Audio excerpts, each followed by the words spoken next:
दिसंबर में जो परीक्षा होने वाली है उसकी तैयारी कर रहे हैं, तो ये सबसे पहले मैं ये कहना चाहूँगी कि इस वीडियो को थोड़ी देर सुने। अगर आपको अच्छा लगेगा तो आगे पूरा देखिएगा, क्योंकि अगर आप सीटेट के परीक्षा को पास करना चाहते हैं तो ये इम्पॉर्टेंट वीडियो आपके लिए हो सकती है। क्योंकि यहाँ पे सबसे पहले जो हमने स्टार्ट की है तैयारी वो पेपर से की है, क्योंकि हम जब तक किसी चीज़ को जानते नहीं हैं उसके बारे में आप जब तक बेस्ट स्ट्रेटजी नहीं बनाएंगे ना, आप उसको पढ़ते रहिए हर बार सीटेट देते रहिए, वो क्लियर नहीं होगा। तो सबसे पहले सिलेबस और उसके बाद पेपर पैटर्न कैसा आता है इसको समझना बहुत ज़रूरी है। किसी भी तरीके से समझिए, लेकिन समझिए। तो पेपर में 2-3 वीडियो मैंने इस पे 2018 का ये पेपर है और 18 से लेके 2023 तक जितने पेपर आए हैं उन सबको हम देखेंगे। लेकिन सबसे पहले 18 का पेपर इसलिए देख रहे हैं क्योंकि एक बेस हमको पता चल जाए। इसके बाद हम थियरी पढ़ेंगे, पेपर देखने के बाद हम थियरी पढ़ने वाले हैं। थियरी पढ़ने के बाद फिर से हम पेपर स्टार्ट करेंगे अपना, ताकि प्रैक्टिस हो सके। तो बहुत सारे बच्चे इस बार क्या किए थे कि केवल प्रैक्टिस सेट लगा के चले गए थे। आपको अगर प्रैक्टिस सेट से ही हो जाता तो सब ऐसे ही पास हो जाते। सिर्फ प्रैक्टिस सेट से नहीं होगा, आपको थियरी पढ़नी पड़ेगी। नॉलेज होगी तो वो पेपर कितना भी घुमा के देंगे आप कर लेंगे। अगर बातें सही लग रही हों तो चैनल को सब्सक्राइब ज़रूर करिएगा और जुड़े रहिएगा इस चैनल से। गारंटी है कि आपको सीटेट पेपर निकल जाएगा जिस तरीके से भी मैं पढ़ाऊँगी, ठीक है। तो सबसे पहले पेपर देखते हैं। ये हिंदी का पेपर है। ईवीएस और सीडीपी के 30 क्वेश्चन हम देख चुके हैं। पहला क्वेश्चन जब इसमें आया है, अगर आपने पेपर 1 सेलेक्ट किया है तो वहाँ पे लिखा रहेगा 91 से 120, तभी आप करिए अगर आपने विकल्प में भाषा 1 में हिंदी का चुनाव किया था। तो यहाँ पे पहला प्रश्न है आपके गद्यांश से। तो आप एक चीज़ समझ गए कि गद्यांश पूछा जाता है जिससे कम से कम 5 क्वेश्चंस होते हैं। तो 5 नंबर तो यहीं आपका गद्यांश की प्रैक्टिस कर लेते हैं तो आ जाएगा।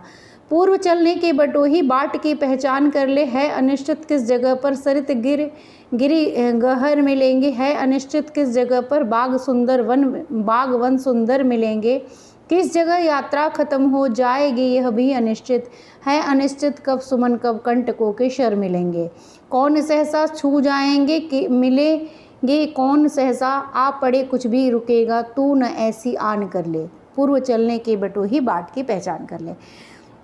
तो पेपर के पैटर्न को समझना है पेपर देखने के साथ साथ। यहाँ पे लिखा गया है कविता की पंक्तियों में यात्रा की किस विशेषता की ओर संकेत दिया गया है। तो यहाँ पे अनिश्चितता की बात की गई है कि कोई भी चीज़ जो है वो निश्चित नहीं है, ठीक है। तो 91 का ऑप्शन नंबर 3 जो है वो आपका करेक्ट आंसर हो जाएगा। इसके बाद का नेक्स्ट क्वेश्चन देखते हैं। नेक्स्ट क्वेश्चन है 92। कविता में आए सुमन और कंटक किस भाव के प्रतीक है। तो यहाँ पे मैं डायरेक्ट आंसर बताऊंगी, ये सुख दुख के प्रतीक है। इस पैराग्राफ में सुख दुख की बात की गई है कि सुख दुख तो आते जाते रहेंगे। आपको अनिश्चितता की बात की गई है कि सब कुछ जीवन में देखने को मिलेगा। कविता की पंक्तियों में कवि व्यक्ति को किस बात की प्रेरणा दिख रहा है, हर स्थिति में आगे बढ़ने की। कवि हर स्थिति में आगे बढ़ने की प्रेरणा दे रहा है, ठीक है। इस जीवन यात्रा में कुछ भी निश्चित नहीं है। तो 94 का ऑप्शन नंबर 1 कुछ भी निश्चित नहीं है, यहीं से आपका ऑप्शन नंबर 1 जो दिख रहा है यही आपका सही हो जाएगा। पढ़ने को मैं पूरे ऑप्शन भी पढ़ सकती हूँ, लेकिन ज़रूरी नहीं है, क्योंकि हिंदी आप हमारी मातृभाषा है तो मैक्सिमम लोगों को समझ में आ जाती है, सब बच्चे कर लेते हैं। तो अगर सब बच्चे कर लेते हैं तो इसमें एक भी नंबर हम क्यों जाने दें, क्योंकि अदर जो सब्जेक्ट है वो तो हमारे नंबर खाएंगे ही। तो हम यही जो नंबर, अभी मैं स्ट्रेटेजी भी बताऊंगी कि 90 नंबर तो आपको पक्के कर लेने हैं किस तरीके से, और बड़ी आसानी से हो जाएगा। अगर आपको मैथ भी नहीं आता है, इंग्लिश भी नहीं आता है, तब भी हो जाएगा। अगर मुझे मैथ नहीं आता है तो मैं हिंदी का एक भी नंबर क्यों जाने दूँ, क्योंकि ये तो मेरी मातृभाषा है और ये बहुत बड़ा टफ भी नहीं आता है। आप देखिए किस तरीके से इसमें नंबर बन रहा है। इस जीवन यात्रा में कुछ भी निश्चित नहीं है। 94 का 1 हो गया और 93 का ऑप्शन नंबर 4, यानी इस हर स्थिति में आगे बढ़ने की बात कही गई है, ठीक है। नेक्स्ट क्वेश्चन देखते हैं। नीचे दिए गए शब्दों में से सरित का समानार्थी शब्द कौन सा नहीं है? नहीं है, आप सबसे पहले ध्यान देना चाहिए। नहीं है दे दिया, अच्छा भैया नहीं है, ये देखना है। तटनी, जयमाला, नदी, प्रवाह। तो प्रवाह जो है, प्रवाह शब्द जो है ये आपका सरित का पर्याय समानार्थी नहीं है। ठीक है। अनिश्चित शब्द में कौन सा प्रत्यय आ सकता है? तो अनिश्चितता। अनिश्चित से क्या बनेगा? अनिश्चितता। तो यहाँ पे ता प्रत्यय आएगा। प्रत्यय सब में पढ़ाऊँगी। आप लोग चैनल को सब्सक्राइब कर लीजिए, कम से कम 1000 सब्सक्राइबर कंप्लीट करा दीजिए, अपने फ्रेंड्स को भी शेयर करिए। अभी मेरे बहुत कम सब्सक्राइबर हैं और आप 1000 तक पहुँचा दीजिए ताकि मैं लाइव आके भी पर डे पेपर वगैरह करा सकूँ। अनिश्चित शब्द में कौन सा प्रत्यय आ सकता है? तो ता प्रत्यय आता है। Option number 4 is the correct answer. ठीक है, तो ऑप्शन नंबर 4 यहाँ पे सही हो गया। नेक्स्ट क्वेश्चन देखेंगे। कविता बच्चों के, तो यहाँ पे देखिए अब आपका 96 तक अगर ध्यान दे तो 96 तक 6 क्वेश्चन आपके बन गए गद्य से। उसके बाद आपका आ गया पद्य। तो जो भी आंसर, हमें तो इसकी तैयारी ही नहीं करनी है, इसके आंसर तो इसी में छुपे हुए हैं। बस करना क्या है कि हमें सही आंसर की पहचान करनी है और गद्य और पद्य में आंसर किस तरीके से खोजना है इसको थोड़ा सा सीखना पड़ेगा, और जो कि मैं बताऊंगी कि इसमें पूरे मार्क्स एक भी नंबर आपके नहीं कटेंगे। तो यहाँ पे 97 ये ले लिया गया है आपके गद्यांश से। अनुच्छेद को पढ़कर पूछे गए प्रश्नों के उत्तर दीजिए। तो अनुच्छेद है, बहुत बड़ा है, उससे पहले हम क्वेश्चन ही पढ़ लेंगे, आप लोग पढ़ लीजिएगा। ये दिया गया है किसके बारे में, पहले वो देख लेते हैं। राष्ट्रीय पर्व और सांस्कृतिक समारोहों के दौरान गीत गाए जाएं, कविताएं सुनाई जाएं, सुनी और सुनाई जाए, इसे लेकर माता पिता, स्कूल और समाज में व्यापक सहमति है। लेकिन गीत कविताएं बच्चों के जीवन में रस जम जाए, उसका भरपूर आनंद लेंगे, खुद तुकबंदियाँ रचने लगेंगे, यह माता पिता को मंजूर नहीं लगता। माता को लगता है कि ऐसा करते हुए उसके बच्चे राह से भटक जाएंगे, जिस पर राह पे वो पेरेंट्स चलाना चाहते हैं, मतलब जिस राह से वे उन्हें अपनी सोची हुई मंजिल पर पहुंचाना चाहते हैं। तो जो मतलब सांस्कृतिक कार्यक्रम होते हैं उनके बारे में अनुच्छेद है, पूरा पढ़ लीजिएगा। आप लोग जैसा करेंगे कमेंट में बताइएगा क्या आप लोगों को एग्जैक्टली अगर वीडियो में कुछ एक्स्ट्रा चाहिए तो वो चीज़ आप बता दीजिएगा। लाइक करना मत भूलिएगा, सब्सक्राइब मत कर लीजिएगा, क्योंकि चैनल अभी सब्सक्राइबर कम से कम 1000 पहुंचा दीजिए। गीत कविता बच्चों के जीवन में रच बस जाए, यह माता पिता को पसंद नहीं, क्योंकि इससे बच्चे क्या होते हैं, उनको लगता है, इसके अनुसार जो पैराग्राफ दिया गया है उसके अनुसार माता पिता द्वारा तय लक्ष्य को प्राप्त न कर सकेंगे, ऐसा पेरेंट्स को फील होता है। तो option number 2 is the correct answer. गीत कविता स्कूलों को भी पसंद नहीं है, क्योंकि उन्हें लगता है कि इससे क्या हो जाएगा, स्कूली पढ़ाई से इसका कोई संबंध नहीं है, मतलब ये बाहर की चीज़ है। इसको इसमें दिया हुआ है, आप जब पूरा पढ़ेंगे तो आपको पता चल जाएगा कि इससे जो टाइम है वो एक तरीके से बाहरी जीवन, बाहर की गतिविधि है। देखिए यह पाठ्य पुस्तक से बाहर की गतिविधि है, यहाँ पे दिख रहा है, तो यहीं पे इसका answer number 1 is the correct answer. 99 गीत कविता के बारे में कौन सा कथन सही नहीं है? तो ये संस्कृति का अभिन्न हिस्सा है, जीवन शैली का स्वाभाविक हिस्सा है, भाषा सृजनात्मकता को पोषित करते हैं, समाज में इनकी व्यापक सहमति नहीं है। तो ऐसा नहीं है, पहले ही पैराग्राफ में दिया गया है कि समाज में इनकी व्यापक सहमति है। तो 99 का ऑप्शन नंबर 4 जो है वो आपका करेक्ट आंसर हो जाएगा, क्योंकि यहाँ पे नहीं पूछा गया है। ठीक है, यहाँ पे नहीं पूछा गया है और व्यापक सहमति नहीं है, ये आंसर गलत है, क्योंकि व्यापक सहमति है। ठीक है, क्वेश्चन नंबर 100 है, गीत कविता, शिक्षा व्यवस्था गीत कविता को किस दृष्टि से देखती है? तो बाधक के रूप में देखती है, जो पैराग्राफ है उसके अनुसार बाधक के रूप में देखती है। अनुच्छेद के आधार पर ऑप्शन नंबर 100 का option number 1 is the correct answer. अनुच्छेद के आधार पर गीत कविता के बारे में कौन सा कथन सही नहीं है? स्कूल और परिवार इसकी महत्ता को समझ नहीं रहे हैं। इनसे बच्चे अपनी राह से भटक जाएंगे। ये बच्चों को शब्दों से खेलने का अवसर देते हैं। बच्चे इनका भरपूर आनंद लेते हैं। तो कौन सा कथन सही नहीं है पूछा है, तो ऑप्शन नंबर जो 2 है, इससे बच्चे अपनी राह से भटक जाएंगे, ये ऑप्शन बिल्कुल गलत है, क्योंकि ऐसा नहीं होता है कि बच्चे भटक जाएंगे। तो कविता के बारे में ये ऑप्शन सही नहीं है। ठीक है, नेक्स्ट क्वेश्चन, नीचे दिए गए प्रश्न भटक जाएंगे। ऑप्शन नंबर 2 101 का ऑप्शन नंबर 2। अब 102, बच्चों के लिए लक्ष्य कौन निर्धारित करता है? स्वयं बच्चे, माता पिता, स्कूल या शिक्षा अधिकारी?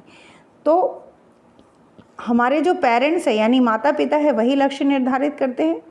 बड़े होके बाद में अपना लक्ष्य खुद ही इंसान देख लेता है या नहीं करता है, या पेरेंट्स, लेकिन बच्चों के लिए लक्ष्य कौन निर्धारित करेगा? माता पिता। तो option number 2 is the correct answer. Question number 103, कविताएं सुनी सुनाई जाए में क्रिया क्या है? तो कविताएं सुनी सुनाई जाए, इसमें सकर्मक क्रिया है। कौन सी क्रिया है? सुनी सुनाई जाए। क्या सुनाई सुनाई जाए? तो कविताएं सुनी सुनी जाए, यहाँ पे सकर्मक क्रिया हो जाएगी। क्वेश्चन नंबर 104, सांस्कृतिक में प्रत्यय है, कौन सा प्रत्यय है भाई? सांस्कृतिक में प्रत्यय क्या है? 104 का संस्कृत और +1 सांस्कृतिक, तो इक प्रत्यय आ रहा है। तो यहाँ पे ऑप्शन नंबर 3 में इक प्रत्यय दिया गया है, तो 104 का option number 3 is the correct answer. Next question है, मंजूर का समानार्थी शब्द क्या है? तो मंजूर मतलब होता है कि स्वीकार करना। मंजूर का मतलब होता है एक्सेप्ट करना, स्वीकार कर लिया, मंजूर कर लिया, ऐसे होता है। तो यहाँ पे स्वीकार शब्द जो है वो क्या है? इसका समानार्थी शब्द है। 105 के बाद 106 नंबर के क्वेश्चन पे देखते हैं क्या है। प्राथमिक स्तर पर, अब देखिए यहाँ तक जो है 105 तक ये आपके गद्य और पद्य से थे, ठीक है। और उसके बाद 106 के बाद 106 से 120 तक ये जो आपके अलग भाषा से संबंधित जो प्रश्न आते हैं वो सारे हो जाएंगे आपके। तो प्राथमिक स्तर पर हिंदी भाषा सिखाने के लिए सबसे अधिक ज़रूरी क्या है? भाषा शिक्षक का भाषा ज्ञान, कक्षा में रंगीन पाठ्य पुस्तकें, कक्षा में प्रिंट समृद्ध परिवेश, या कक्षा में लिखित आकलन। तो आपको अगर कहीं प्रिंट समृद्ध माहौल परिवेश दिखे तो वही ऑप्शन आपका सही होता है। और ये हर साल आप देखेंगे तो ये लाइन जो आती है ना, प्रिंट समृद्ध परिवेश, ये हमेशा ही पेपर में ये छपा रहता है। तो ऑप्शन नंबर ये आपका जो है वो एकदम करेक्ट हो जाएगा। बच्चे बोलचाल की भाषा का अनुभव लेकर विद्यालय आते हैं, इसका निहितार्थ है कि बच्चों को बोलचाल की भाषा न सिखाई जाए, बच्चों की बोलचाल की भाषा को सुधारा जाए, बच्चों की भाषाई अनुभवों का उचित प्रयोग किया जाए, बच्चों के भाषाई अनुभव को कक्षा के बाहर रखा जाए। तो भैया कक्षा के बाहर रखा जाए, कोई भी निगेटिव चीज़ें तो करनी ही नहीं है। निहितार्थ की बात की गई है तो निहितार्थ में पॉजिटिव चीज़ें ही आएंगी। तो बच्चों के भाषाई अनुभवों का उचित प्रयोग किया जाए, option number 3 is the correct answer. जल्दी जल्दी देखेंगे, लेकिन आप लोगों से रिक्वेस्ट है चैनल को सब्सक्राइब जरूर करिएगा, लाइक करिएगा, ढेर सारा प्यार दीजिएगा और कमेंट करके बताइएगा कि वीडियो कैसी लग रही है, आगे का कंटेंट किस टॉपिक पे हो। 108 क्वेश्चन नंबर 108, भाषा सीखने सिखाने में आप किसे सबसे अधिक महत्वपूर्ण मानते हैं? तो भाषा सिखाने में संज्ञानात्मक विकास, सामाजिक अंतःक्रिया, दृश्य शब्द सामग्री या बाल साहित्य। तो देखिए समाज से अंतःक्रिया अगर कहीं आ रही है तो सबसे अच्छा सीखने का साधन होता है। तो सामाजिक अंतःक्रिया यहाँ पे जो ऑप्शन है वो सबसे बेस्ट आंसर हो, इसलिए ये सही है। Option number 2 is the correct answer. Question number 109, Hindi भाषा शिक्षक का यह प्रयास होना चाहिए कि बच्चों की भाषा संबंधी सहज रचना शक्ति को बढ़ने के अवसर दें, बच्चों की मातृभाषा के स्थान पर हिंदी भाषा को ही कक्षा में स्थान दें, बच्चों द्वारा मानक भाषा का ही प्रयोग करने के लिए अवसर दे। बच्चों को शिक्षाप्रद बाल साहित्य पढ़ने के भरपूर अवसर दे। क्वेश्चन नंबर 109 का ऑप्शन नंबर 1 जो है वो करेक्ट आंसर है। बच्चों की भाषा संबंधी सहज रचना शक्ति को बढ़ने के अवसर देना चाहिए एक भाषा शिक्षक को। ठीक है। क्वेश्चन नंबर 110, कक्षा 5 के बच्चों की भाषा आकलन के संदर्भ में आप किस सवाल को सबसे कमज़ोर मानते हैं? तो यहाँ पे कमज़ोर की बात की गई है और सबसे कमज़ोर कौन सा है? तो केशव सबसे क्या कहता होगा? कल्पना करके केशव के शब्दों में लिखो। यदि ईला तुम्हारे स्कूल में आए तो उसे किन किन कामों में परेशानी होगी? अपने दोस्तों से पूछकर पता करो कि कौन किस बात से घबराता है। ईदगाह कहानी में हामिद ने मेले में से क्या खरीदा? तो यहाँ पे देखिए ऑप्शन नंबर जो 4 है, यहाँ पे कुछ सोच की बात नहीं की गई है, सीधे से पूछा है क्या खरीदा। तो यहाँ पे ये ऑप्शन जो है सबसे कमज़ोर मानते हैं। भाषा आकलन के संदर्भ में सबसे कमज़ोर है ये, और सारे में आपको पूरी इमेजिनेशन और भाव सब कुछ आ रहा है, लेकिन यहाँ पे डायरेक्ट आप बता सकते हैं। तो यहाँ पे सबसे कमज़ोर है। ठीक है, option number 4 is the correct answer. Question number 111, भाषा का अति महत्वपूर्ण प्रकार्य है क्या है? सुनना, अक्षर ज्ञान, संप्रेषण या लेखन? तो संप्रेषण जो है वो भाषा का अति महत्वपूर्ण प्रकार्य है। 111 का ऑप्शन नंबर 3। 114 देखेंगे। हिंदी भाषा में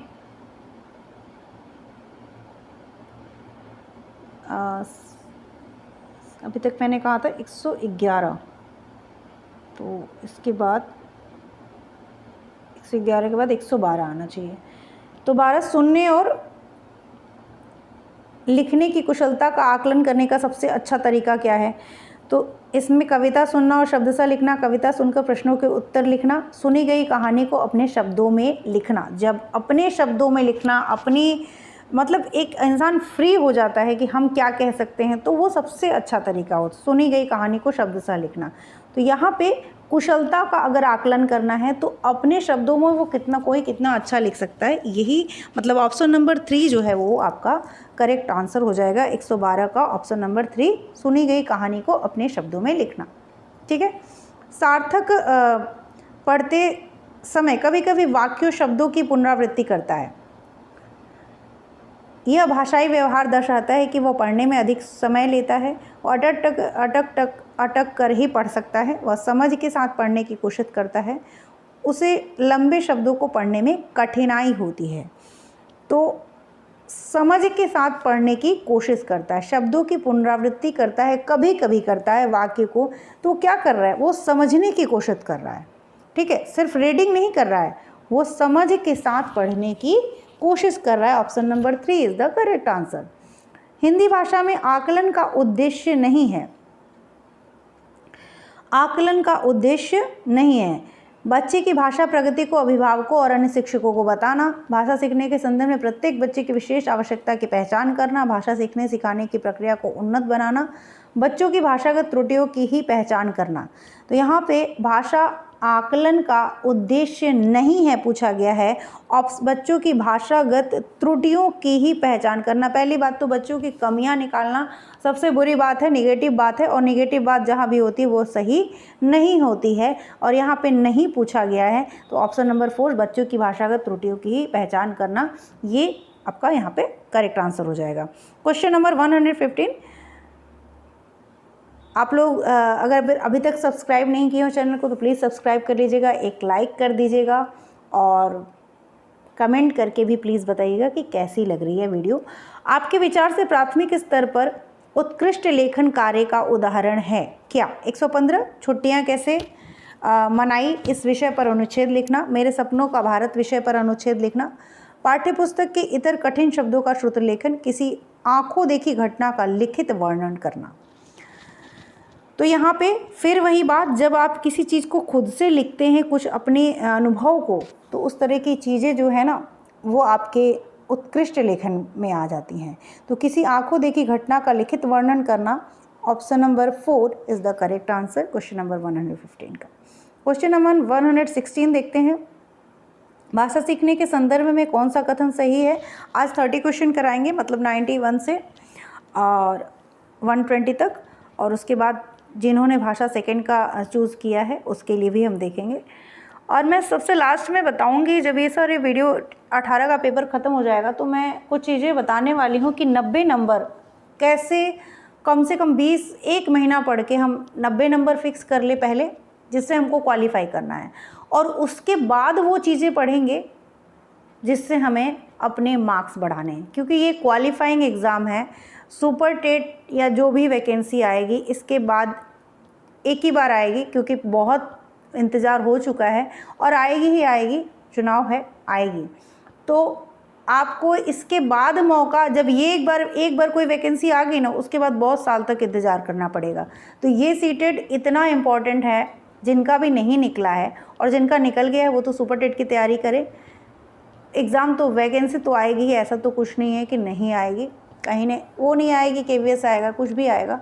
तो एक बार निकाल के आप बैठ के अपना तैयारी करिए। क्वालिफाई करना ज़रूरी है। पूरे के पूरे 150 नंबर के चक्कर में पता चलता है कि 90 मार्क्स भी नहीं आए हैं, जैसा कि इस बार पेपर में हो गया है। इस बार का सीटेट का पेपर बहुत गंदा गया है शायद बच्चों का, जो इतने बच्चे फेल हुए हैं। तो तरीका वही था कि इन लोगों ने सिर्फ प्रैक्टिस सेट की है। तो प्रैक्टिस सेट सिर्फ नहीं करना है, मैं बताऊंगी कैसे पढ़ना है, और इसलिए बताऊंगी क्योंकि मैंने इस पे खुद काम किया है बहुत सालों तक, इसलिए बताऊंगी। चलिए, 117 डिस्ग्राफिया से प्रभावित बच्चों को मुख्य रूप से में कठिनाई होती है सुनने, बोलने, पढ़ने, लिखने। तो डिस्ग्राफिया जो है आपका 116 हो गया था, नहीं, भाषा सीखने के संदर्भ में कौन सा कथन सही है? बच्चे में भाषा अर्जित करने की जन्मजात क्षमता होती है, बच्चे में भाषा अर्जित करने की जन्मजात क्षमता नहीं होती, बच्चे विद्यालय आकर ही भाषा सीखते हैं, बच्चे विभिन्न संचार माध्यमों से ही भाषा सीखते हैं। तो 116 का ऑप्शन नंबर 1 जो है, बच्चों में भाषा अर्जन करने की जन्मजात क्षमता होती है, ये रट लीजिए। डिस्ग्राफिया से प्रभावित बच्चों को मुख्य रूप से किस चीज़ में कठिनाई होती है? तो डिस्ग्राफिया जो है वो लिखने से संबंधित अक्षमता है, तो यहाँ पे लिखने में कठिनाई होती है। ये ऑप्शन आपका सही हो जाएगा, ऑप्शन नंबर 4। क्वेश्चन नंबर 118, 118 कहाँ है भाई? चलिए, प्राथमिक स्तर की हिंदी की भाषा की पाठ्यपुस्तक में आप किसे सर्वाधिक महत्वपूर्ण मानते हैं? तो बहुत प्रसिद्ध लेखकों की प्रसिद्ध रचना, नैतिक मूल्य वाली कहानी, कविताएं, बहुतायत में दिए गए अभ्यासकार, हिंदी भाषा को विविध रूप देने वाली रचनाएं। 118 का option number 4 is the correct answer. Hindi भाषा को विविध रूप देने वाली जो रचनाएं हैं वो प्राथमिक स्तर की हिंदी भाषा की पाठ्य पुस्तक में सबसे ज़्यादा महत्वपूर्ण होती हैं।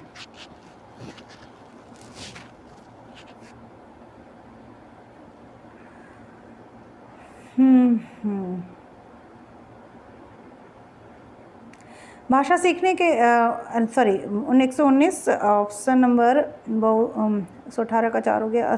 बहुभाषिक कक्षा में बच्चों की भाषाएं संसाधन के रूप में कार्य करती हैं। हाँ बिल्कुल। शिक्षक के लिए बेहद जटिल चुनौती हैं? जी नहीं। आकलन की प्रक्रिया को बाधित करती हैं? बिल्कुल नहीं। भाषा सीखने की प्रक्रिया को बाधित करती हैं? नहीं।